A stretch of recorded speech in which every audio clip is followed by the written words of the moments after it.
If you would like to get your song reviewed, dear listener, there's the filthy capitalist option. As Sori says, $125 gets you straight to the head of the line. You don't have to be a part of the alliance. You don't have to be part of the group. Wait a minute. And the biggest thing is you don't have to wait. You hop, skip, and jump right in front of everybody. $125 gets you there. You do that 3 times, and you get mashed down to the $75 rate for perpetuity. Yes! Also, there is a band review option.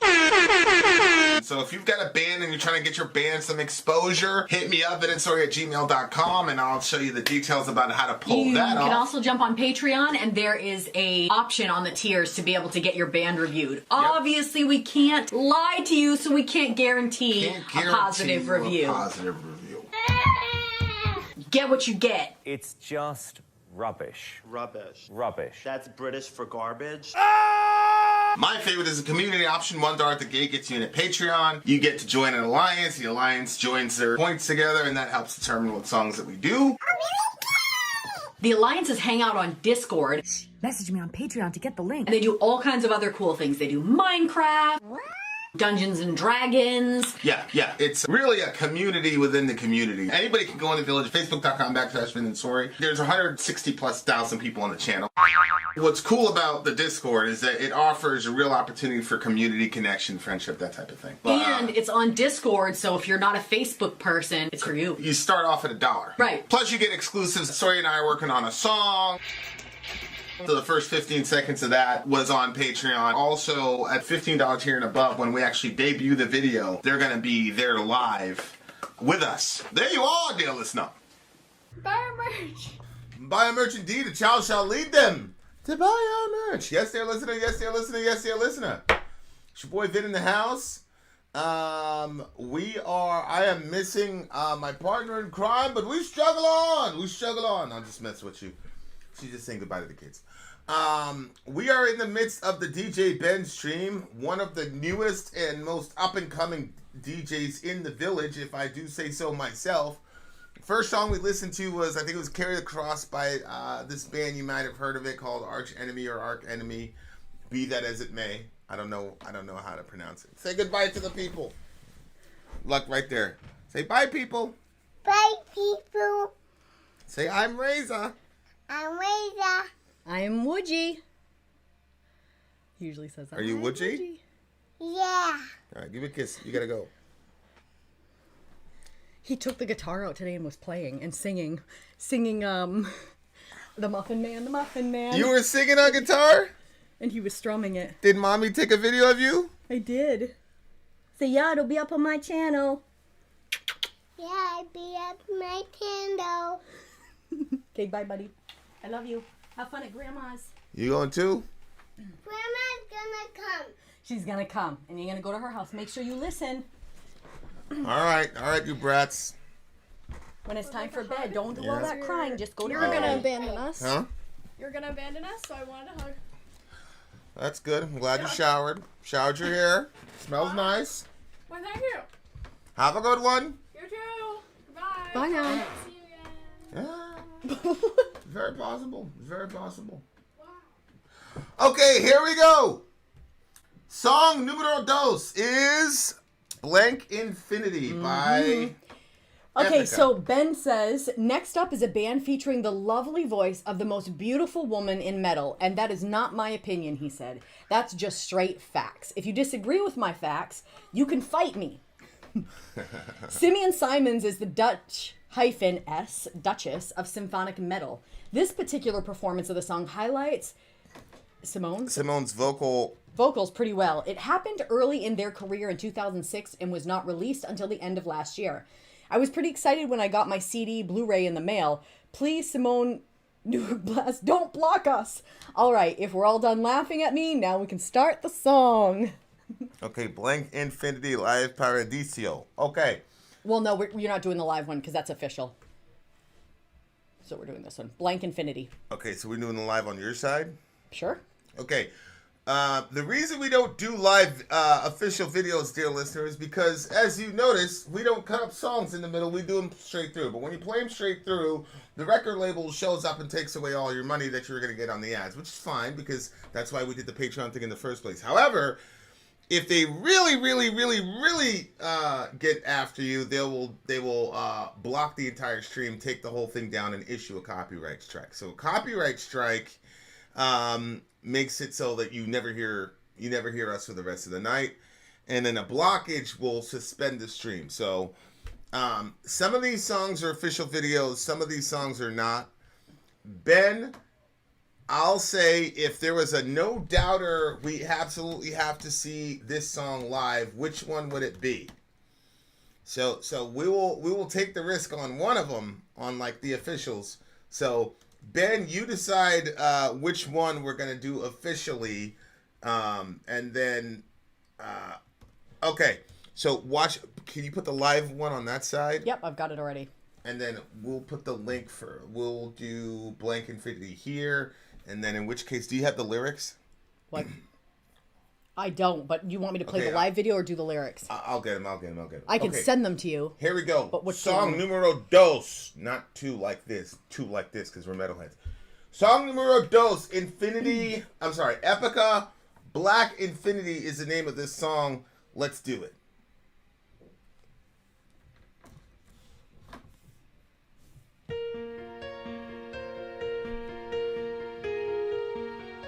Oh, that's awesome.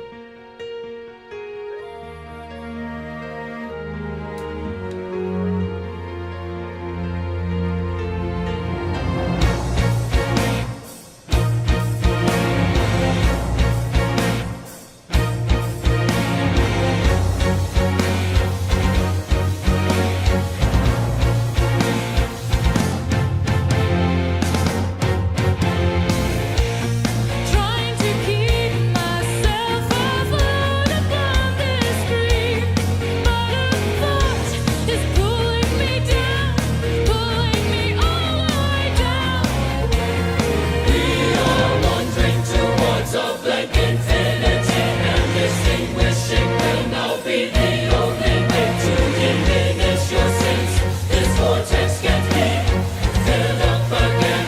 All hope in space and time. Do you cry to the heavens high when you're confined in here? Do you not ever wonder why these leaden tears will never dry? They leave behind so many shadows in my mind.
account is up and running now. We are selling our formula officially. It's amazing stuff from Europe. May in Germany. Sold in America. Highest standards there are. In America, the standards haven't been updated since 1980. It's super weird, like older than me. In Europe, they update safety standards basically every year. This formula is top notch, great for the stomach, great for constipation. This is a great product. If you happen to want to purchase it and join us on our journey, then grab the link in the description. If you do and leave a review for us, send me a screenshot at vinandsori@gmail.com of your review after you have received the product. We will put your name in a hat. Song reviews are going to come out by some of the people that have left reviews. Don't forget to send us a screenshot of your review once you get the product. Now a word from our mascot dressed as a pirate, Fuji. It's a steal of a deal. Epica. I'm glad we had the official playing over here at They live. must have been on tour with Nightwish, right? I mean, that's You would think so, yeah. that's got to be a that definitely has happened. I'm sure. We got to talk to our resident. Yeah. Pony, where are you? Pony, we're out there. Wherefore out there, Pony. Yeah, I agree. SGS, what a voice. Holy shit. Yeah. You know, I look at Flora, I look at her, even Lindsay Schoolcraft for a time now. Lindsay was trained she was trained in classical, was it opera or something like that? I think that's what she said. Yeah, I think it's crazy to me that like you get these people who are like really it's one thing like you sing in the garage or like you're like a Maynard James Keenan, good voice, like you're not going to go to school to sing like Maynard, like he's just himself. You know what I'm saying? Jonathan, a lot of these people, but like some of these people are like formally trained vocalists. That would be interesting to be formally trained, yeah. And to me, it's like, I find it hard to believe that when they were kids and their parents discovered they had this talent, they were going to vocal school, they're like, oh, you're going to be in a metal band. Like, like, I'm figuring your parents, especially like if you're in Europe, like your parents are thinking, hey, you're going to be in some orchestra, you're going to be in some philharmonic, you're going to be in some... Nope. You know what I'm saying? Yeah. And like, what's that conversation like? Hey, I'm gonna be on a bus, going to the bathroom at 7-Eleven for 6 months, and here we are. Like, and it looks like I didn't see any other women in the band either. Yeah, that's the other one. Like, she's the only girl in the band. I'm gonna be traveling with a whole bunch of guys. We're gonna go. You know what I mean? Like as a parent, you'd be like, wait. Like you did. I just don't consider a parent that would send a kid to like a formal school for vocals. Yeah. Like to be like, yeah, I'm gonna That's great. They're gonna go in a metal band. This is what they're gonna do. Like, but if you can do that and you can like let your kid pursue that and to the fullest and really encourage them in it, it's interesting to see, like you see so much more of your kid because you get to see different like sides of them that otherwise they would have to hide from you. So yeah, man, like that's like that's a crazy. Yeah, shout out to Ben for like a 1-2 punch, because like these genres of metal are like, this one is like not arch enemy, like and the ladies, again, this is another female fronted band. Yep. Like she's got her own strength. So yeah, and it's so interesting, the contrast too, because the song before it was like real, and then this one it was like this clean, sort of beautiful, just 100% clean. Yeah. Yeah. Well, and she mentions in her blog vids, here I'm again on the bus with a bunch of stinky dudes. So you know what I'm saying? But I'm sure they love that part of it. Like, you know, I'm sure you like, you know. I would buy deodorants for everybody. I'd be like, use this. They probably just got off the stage. You know what I'm saying? Like. Yeah, I know, but men do stink particularly more than women usually. Yeah, so. It's true. It's true. It's a lot of smell there. So getting off after a show and everybody climbs into that bus. Like, remember there's been times where we've taken everybody out to go to, like, the basketball court or something like that, and we get back in the SUV, and I'm like, holy shit. Yeah. Dead of summer. And this is, like, that's, like, kids not even... It was a dead of summer. It's like, yo, who came up with this idea? Who came up with this terrible idea? Yeah, like, so, it's a pretty interesting dynamic as a parent. All right, so how did the lyrics start? She says, trying to keep myself afloat upon the stream, but a thought is pulling me down, pulling me all the way down. We are wandering towards a blank infinity and extinguishing will now be the only way. To diminish your sins, this vortex can't be filled up again. A hole in space and time. Okay. Do you cry to heavens high when you're confined in here? Do you not ever wonder why these laden tears will never dry? They will leave behind so many shadows in my mind. High in the sky, all of the clouds are passing by. Wait for the storm, wait for the rain, and wait for the tears to fall down on me. Jeez, that's a tough situation. So scroll up again. What did she say? She said, trying to keep myself afloat upon this stream. It sounds like life. The stream of time, probably. Yeah. We are wandering towards a blank infinity, which that's the title of the song, is Blank Infinity. Which, yeah, that assumes, right, that, you know, we go into ultimate nothingness. Because it wouldn't be a black infinity. It would be a blank infinity. Because when you think of, like, people are like, oh, you close your eyes and everything just goes black. It's like, well, black is a color. So that's something. Like, that's one of the things that's interesting to me about us is, like, we cannot imagine nothing. Like, we cannot imagine nothingness. Like, it's easier to perceive of a God than it is to perceive nothingness. It's true. Because nothingness every time we picture nothing, we picture something. Is something without a reference point. And so nothingness is, like, inherently a contradiction. Right. Which leads me to believe that a God hypothesis is probably more logical than a nothingness hypothesis. Like, because, well, first of all, if there was ever nothing, nothing would be. You know, like, what's his name? Who was the dude? The Theory of Everything guy. I forgot what his name was. But he basically one of his last offerings to the world was coming up with some strange construction to where you could get something from nothing. But it really wasn't nothing. It was a bunch of electrons, like, accidentally firing on each other that, you know, then goes into a singularity, collapses into a wave function, and blah.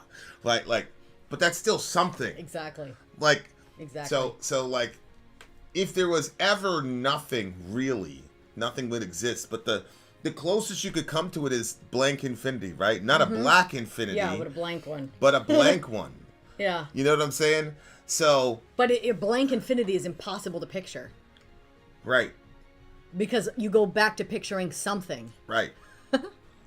Like, I picture, like, a clear. I picture a bunch of clear, but then it also kind of looks like a hallway on the sides.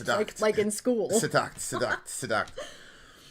Curious, Vin, do you think we existed before we were conscious of our existence, perhaps before a soul and consciousness meet? We kind of threw this around yesterday. We were playing with it yesterday, and the conclusion, the Bible didn't say a lot about it, so this is just Vinny's speculation. But my conclusion, or my current hypothesis right now, is that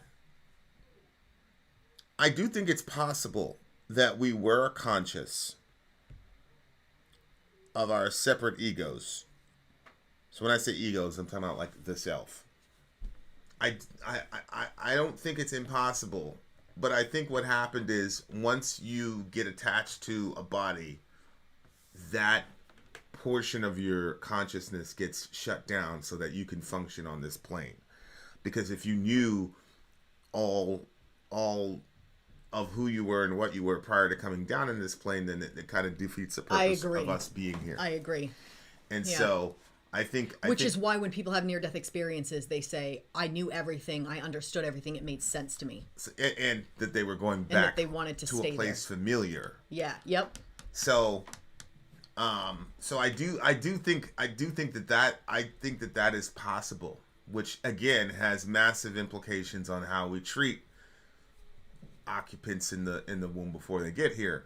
But yeah, I think we were, but I think that kind of gnosis is hidden from us.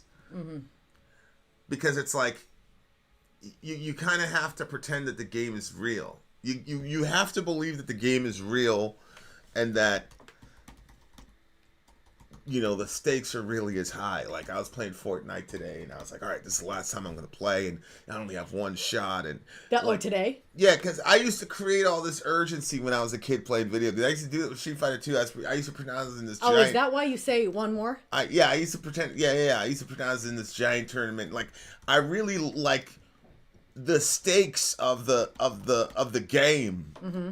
The less and less. That's why they say things like immersive. Like, immersive is a real like factor in a lot of these games. And the point of like an immersive game is so that you're so entrenched in the game that you forget that you're playing a game, because you operate so closely with the avatar and you're so wrapped up in the game that Yeah. So yeah, I think that's a fascinating question. I think like that's kind of what's going on, is that, not to say that life is a game, but there's literally an entire discipline of science called evolutionary game theory, which is actually what Hoffman like springboarded his ideas from. Was game theory. So like you're not evolved necessarily to see the truth. Mm-hmm. You're evolved to win the game. Mm-hmm. Right? So you see things and you hear things. Like, for example, like a baby can hear like 40 different sounds at once. And I don't know how they did this, but a baby can identify all 40 different sounds simultaneously. Adults can only do like 4 at a time. Because as you grow up and the more responsibilities you have, the more focused your mind has to be. Baby has no responsibility, so he or she can just suck in everything. And the other thing too is when a baby's babbling, I was listening to this linguist.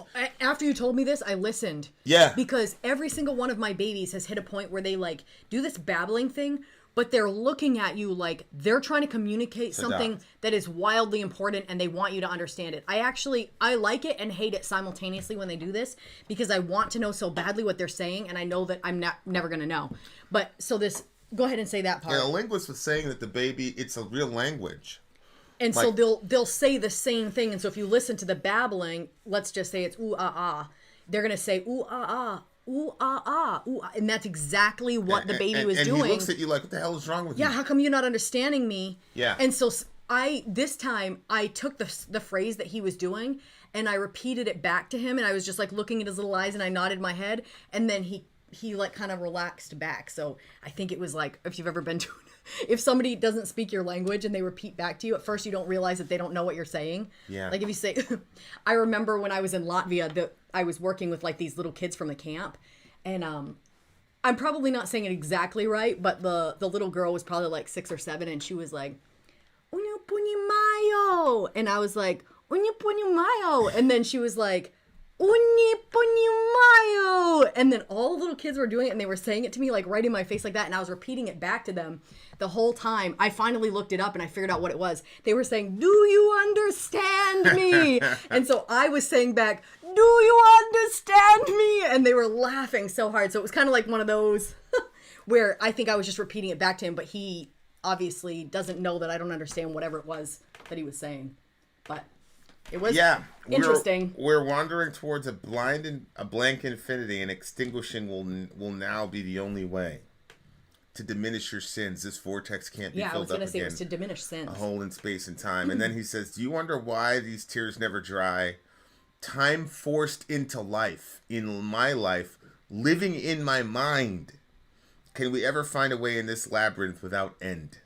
Does she write her own lyrics? I'm not sure. Songwriters, no. Well, Simone J. Simons, yeah, right there. That's her. That's her. So, I mean, this is kind of a... That's so interesting. 3 people wrote this song. Well, I mean, on the one hand, you have like this nihilism, we're going into this blank infinity, but on the other hand, there's concern for sin, which those are contradictory. I mean, they are. If we're going into infinite nothingness, and if you came from infinite nothingness, then does what you do matter? Then why are you worried about your sins? But this is the same thing we saw in the previous song yesterday, where dude was like kind of saying the same thing, but he was saying I have to be grateful and things like that. Like so those. But it's interesting. It's like we don't know what it's like I'm specifically talking about me and you. We don't know what it's like to like feel that aimless, wandering feeling of like going through life and not knowing or not believing that you know. So we, you know, it's. I mean, we've both gone through stuff, but that's a version of the world that I'm very, very fascinated by. Like, how do people? Yeah. And it's not even like, yo, I always had a Bible to read and give me, you know. Now, I definitely rely on Bible for like my worldview and things like that. But when I was a little kid, man, it was just a organic sort of back and forth with God. Like there was just sort of this presence that was always there. Like from the, like nobody told me. That's the thing. People are like, oh, you were raised, and I'm like, yeah, I get that, I understand that. But I'm telling you, like, I knew it before from birth, there was a presence with me from the beginning. Well, like, this is. I was putting some thought into it after we talked about it, and it's more like, hey, Marie, there was a presence that I knew and experienced, and then my parents told me who it was. And even what my parents taught me was not the totality of what I knew. That particular song was written by Simone. The lyrics, she writes lyrics about half of the Epica songs. Nice. So when it says that the other guys were writers, that's probably guitar, drum, bass, that type of thing. Because that's writing. You got to get credits for that too. Oh, okay. I just thought when it says guitar that you were like the one that wrote the guitar. Do you cry to the heavens high when you're confined in here? Do you ever wonder why the laden tears will never dry? So right there, it's like, I think the question is like, how do you deal with life and the emptiness and or whatever? Do you cry to heavens high when you're confined in here? Is good too. Can we ever find a way in this labyrinth without end? Labyrinth has no end. Which turn should I take? Left or right? Should I stay? Should I be the one? Like that sort of questioning. Are you on the right path? Where should you be going? What matters? What doesn't really matter? Yeah, that's. But I think, like, as a teenager, I would feel that sort of like fish out of water feeling. Like, my thing was, I was much more spiritually intense than anyone else around me, and so I couldn't relate to them, and they couldn't relate to me. I was just so different from everybody else around me, and so I would feel like this sort of like lost hopelessness because I didn't fit in with my people. And then obviously that is one of the big major reasons why I connected so much with you, is because you shared that intensity, but in a masculine sense. So I was like, I finally felt like, oh, well, there's my people. Yeah. But then you were a tribe all to yourself. I was like, oh no, another loner. It's just the two of us. You know what I mean? But that feeling in and of itself was intense and really, really challenging and difficult. And so if you have that sort of like if you're the one that's kind of questioning, you're like, what does this matter? Where are we going? What's this? If you're in that place and the people around you aren't really like questioning it or seeing it that way, there's got to be a level of loneliness to it. And then on top of that, not having the answers. So then it's this sort of like vague, maybe hopelessness, probably hopelessness. If you don't have a hope in faith in something, I don't know, like I can't, it's like you said, I don't know what that feels like. And it's got to be. The name of the record is Consigned to Oblivion. So I think that's just her dealing with the concept of the emptiness or whatever that secularism leaves you with. Yeah, I love that she was brave enough to share that, put that out there, you know? Yeah, that's pretty crazy to put out there. This is a solid 8.9 for me. Consigned to Oblivion. I'll match you, yep. That's a crazy album title. Yep. Well, we have more Epica coming, so don't worry. We've got more. Well, actually, quite a few of them. What did they say back in the day? Don't touch that dial. Yeah. We'll be right back. We'll be right back. Vin out. Sori out. Gone. We shall return. Turn.